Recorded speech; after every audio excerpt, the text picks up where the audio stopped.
It's official, the Texas Tech football team is going bowling. Coming up, find out where the Red Raiders are headed and who they will face this postseason. The Christmas season formally kicked off on the Tech campus last week. We'll have a look back at the 2017 Carol of the Lights ceremony next. And it was a rough end of the week for the men's and women's basketball teams. MCTV's Buscher has a look at scores and highlights from Tech athletics and more in sports. This is the MCTV Weekday Update. Welcome to the Monday edition of the MCTV Weekday Update. I'm Brandon Medina. And I'm Katie Main. Yesterday was a big day for the Texas Tech football team as they waited for the official word that they had been selected to play in a postseason bowl. That announcement came early yesterday afternoon, and MCTV's Buscher joins us now with all the details. Casey? That's right, Brandon and Katie. The Red Raiders are headed to Alabama for the Birmingham Bowl on December 23rd. Texas Tech will face the University of South Florida Bulls at Legion Field in Birmingham. The Bulls finished out their season 9-2 with a 6-2 record in conference. USF is also ranked number 23 in the final AP poll of the 2017 season. The Red Raiders finished 6-6 this year and 3-6 in Big 12 play. Tech's selection marks the first ever appearance for the Red Raiders in the Birmingham Bowl. Overall, this year's postseason appearance will be the 38th time Texas Tech has received a bowl invitation, and it also marks the third bowl appearance for the team under coach Cliff Kingsbury. The 2017 Birmingham Bowl kicks off on Saturday, December 23rd at 11 a.m. Tickets are now on sale through texastech.com or directly through the Bowl's website at birminghambowl.com. But if you can't make the game, you can catch all the action on ESPN. Back to you, Katie and Brandon. Thanks, Casey. Love the jacket. Yes. Although the regular football season has wrapped up for the year, there was still a lot going on here on campus this past weekend, including one of the biggest holiday traditions of the year. That's right, Katie. The 59th annual Carol of Lights took place in Memorial Circle on the Science Quad on Friday night.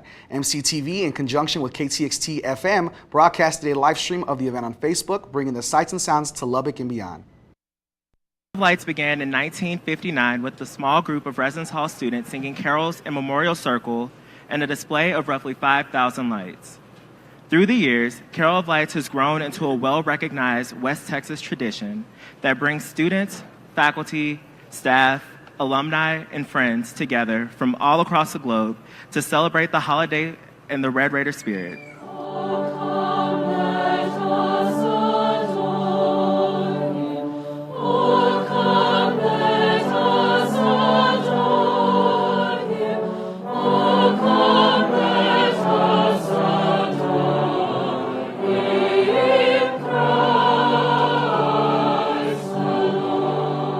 It's a great pleasure and privilege to join with you this evening and participate in one of the most beautiful and cherished traditions of Texas Tech University.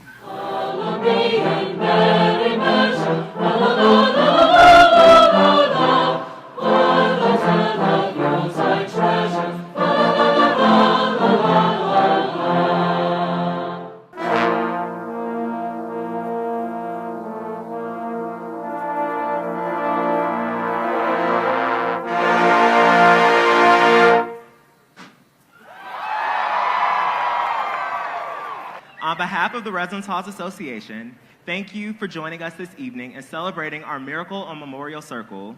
We hope you will join us next year on Friday, November 30th, 2018 for the 60th annual Carol of Lights celebration. Wonders of His love, and wonders of His love, and wonders of His love. With the holiday season in full swing, many groups on campus are taking advantage of the giving spirit to help those in need. One of those groups is KTXT FM, the campus's student radio station. They're currently hosting a toy drive to benefit needy children right here in the Lubbock area. Last Friday, KTXT set up shop in the north entrance of the Media and Communication building and asked students to sign up to purchase a toy for a resident at the Children's Home of Lubbock. In less than an hour, KTXT had every child on their list spoken for, but there's still ways to help out.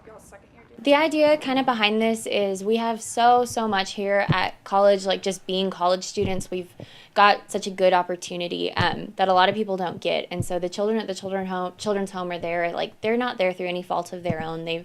Whatever extenuating circumstances they're facing, like it's not their fault. And so we just kind of want through this toy drive, like for people to think about how blessed we are and how we can kind of like give back to, I guess, less fortunate, for people that don't necessarily have the opportunities that all these college students have. And if you didn't get a kid, you can still bring a toy. Just because you don't have a specific child, you can still bring a toy. There's so many kids there. I mean, a few extra toys won't hurt anybody. Although KTXT's toy drive is well underway, there's still another chance to bring a smile to a child's face this Christmas. Transportation and Parking Services is continuing their Toys for Tickets program through finals. From now until December 12th, you can bring a new unwrapped toy to the Transportation and Parking Services office and have a citation dismissed. The toy must equal or exceed the cost of the citation, and you must also bring in the receipt of the purchase. At the end of next week, the items collected will be given to the U.S. Marines Toys for Tots program, and the toys will be distributed to children throughout the area. For more information on the Toys for Tickets program, you can contact Stacy Stockard at stacy.stockard@ttu.edu. It may be hard to believe, but the end of the fall semester is just over a week away. And for many students, that means it's time to head home for the holidays. But if you're not sure how to get there, the TTU Office of Parent and Family Relations has an option for you.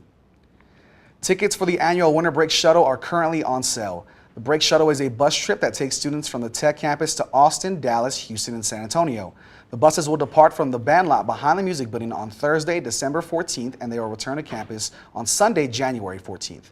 Ticket prices are $89 for Austin, Dallas, and San Antonio, and $109 for the Houston trip. For more information and to purchase tickets, visit breakshuttle.com. This past Friday, the month of December kicked off with mild conditions and 70-degree temperatures. Over the weekend, we saw more of the same, making for a nice start to the last month of the year. That's true, Brandon, but some big changes are in the forecast this week that will make it feel a lot more like winter before classes come to an end. Let's take a look at the MCTV forecast. The Memorial Circle cam is showing partly cloudy skies this afternoon, and a light breeze is keeping the flags moving.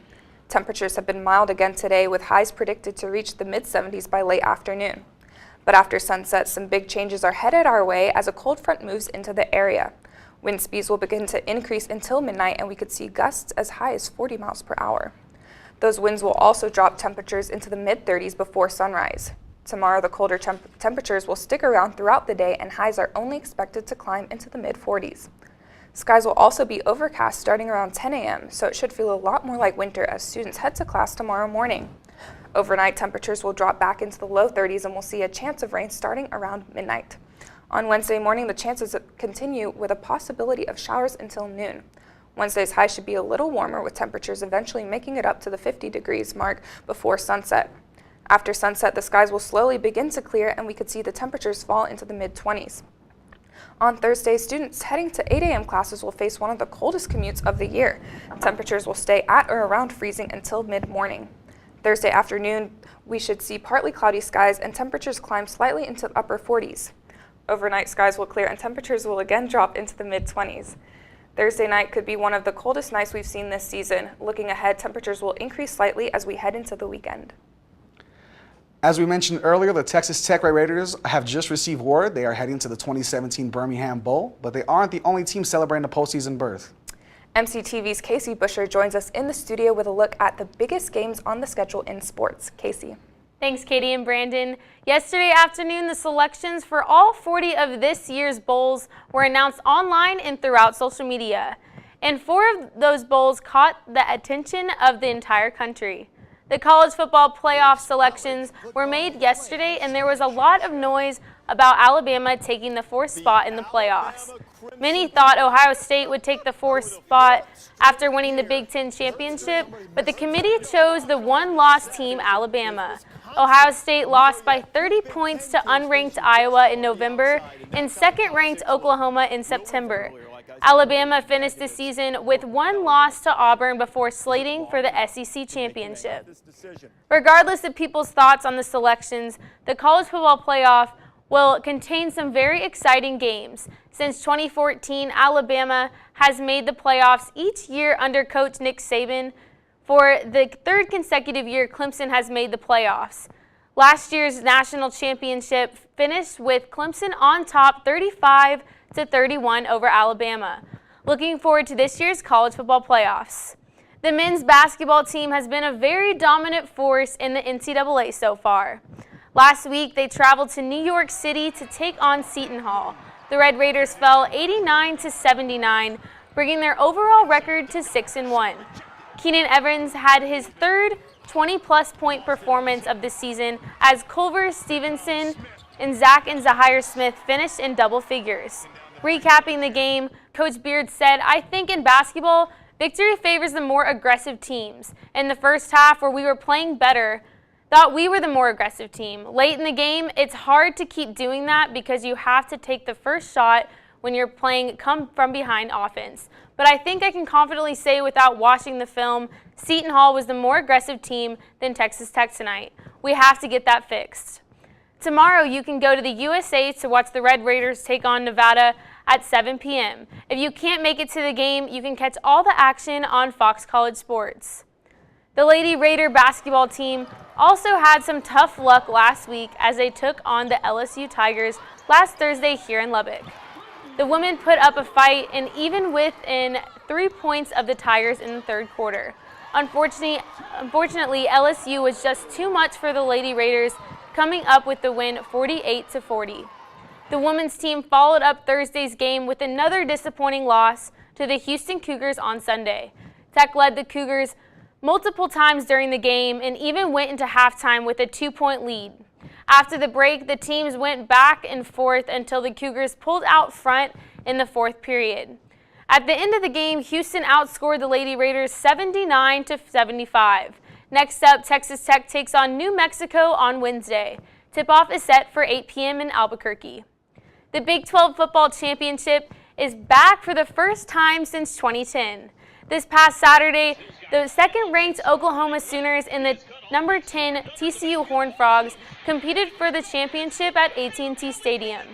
Oklahoma, who had to win this game for a playoff spot, dominated TCU 41-17. Baker Mayfield was awarded MVP, finishing 15 of 23 through the air for 243 yards and 4 touchdowns. The Sooners look like a team no one wants to go up against when the light comes on. That's all for sports. Back to you, Katie. Thanks, Casey. Love your jacket. If you're having a little trouble getting into the Christmas spirit, there are a few activities this week that might improve your mood. Let's take a look at the MCTV events calendar. Tomorrow, the Student Activities Board will be hosting a Letters for Santa event in the sub in front of Copy Mail. From 11 a.m. to 2 p.m., students are encouraged to stop by, write a letter as Santa, and make treat bags for children at the Boys and Girls Club. The completed letters and bags will be delivered to the kids later this month. The Letters from Santa event is free for students with a Tech ID. If writing a letter to Santa Claus still isn't enough to make you jolly, then SAB's all-day Christmas movie marathon might just do the trick. Starting at 10 a.m. on Wednesday, the Student Activities Board will be screening 3 holiday classics at the sub. Elf, The Santa Claus, and A Christmas Story will be shown back-to-back on the big screen in the Escondido Theater. Attendees can also enjoy free popcorn while watching the holiday marathon. SAB's all-day Christmas movie event is free with a student ID. And this weekend, you have one more chance to experience the holiday season at the 39th annual Candlelight at the Ranch.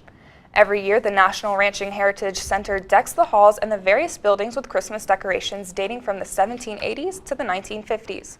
Volunteers dress up in period-appropriate clothing and recreate Christmas scenes from the different decades in the center's 15 historic buildings.